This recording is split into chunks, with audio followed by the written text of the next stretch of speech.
So once you download this template, you should get the zip file. Now just unzip it and you will get this folder over here. Now just open up that. Now inside you will find these subfolders over here. Now if you open up this Premiere Pro folder, you will find the actual Premiere Pro project file. But before opening up that, if you want to use the same font that I have used, then I will recommend you to copy and paste this font link to your browser, download and install it.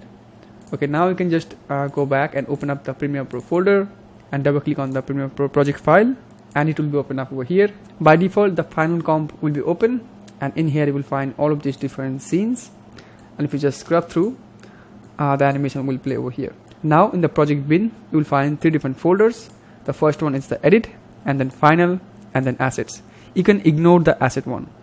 In the edit folder, if you open up that, you will find 3 different folders: color, media and text. So all of them are easy to understand. In a moment I will show you how to change the media, text and colors from here, and then you will find this final folder which is open by default. Okay, now let's see how to add images, text and change colors. So let's suppose I want to edit the scene 1 over here.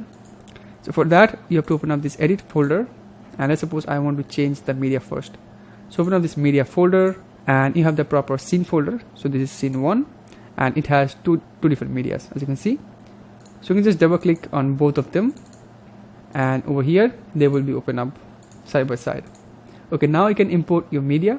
So I'm just going to close this folder to make some room, and over here just right click and import, and I have imported 2 different images over here.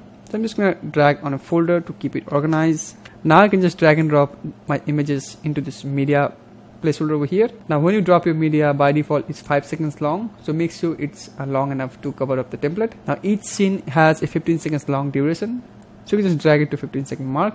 Now as you can see over here, you need to scale this up. So select the media, and from this effects control you can control the position and scale.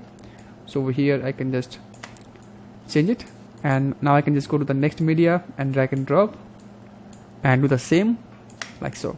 So once you're happy, just close all of this media and come back to your final comp, and as you can see it has been updated. Now here's a quick tip: if you are getting some slow playback, I will recommend you to just right click on this preview monitor over here, come over here to this paused resolution to make it to 1:4 or maybe 1:8, and the playback resolution also make it to 1:4. Okay, so if you make it full, it will be the clearest quality, but the playback might be a bit slower.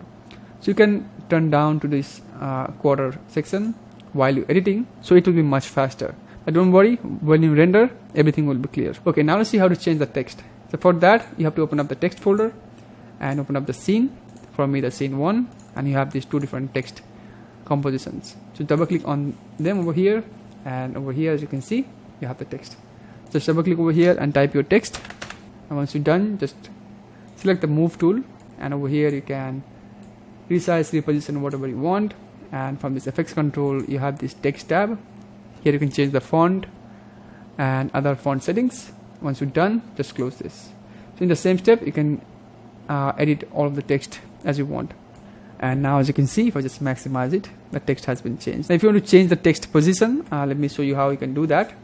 So for that you have to open up the scene, double click on the scene 1, and over here you will find bunch of layers. So just scroll up until you find the text compositions over here, right? From this effects control you can change the position, scale, rotation, whatever you want. Okay, now let's see how to change the colors. For that, open up the color, and you will find all of these different scene folders as well as a other folder. So if I open up this scene folder, scene 1, you will find text 1 and text 2 color.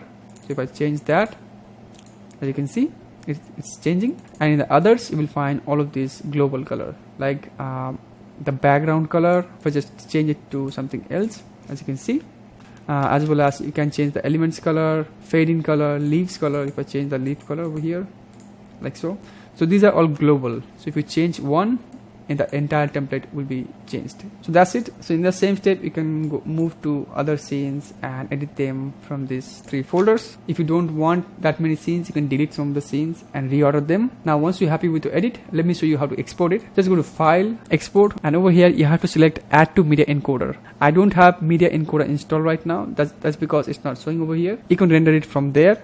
That will be much more faster. If you don't have it, you can just click on this media and render it over here. But I will highly recommend you to render it via Media Encoder.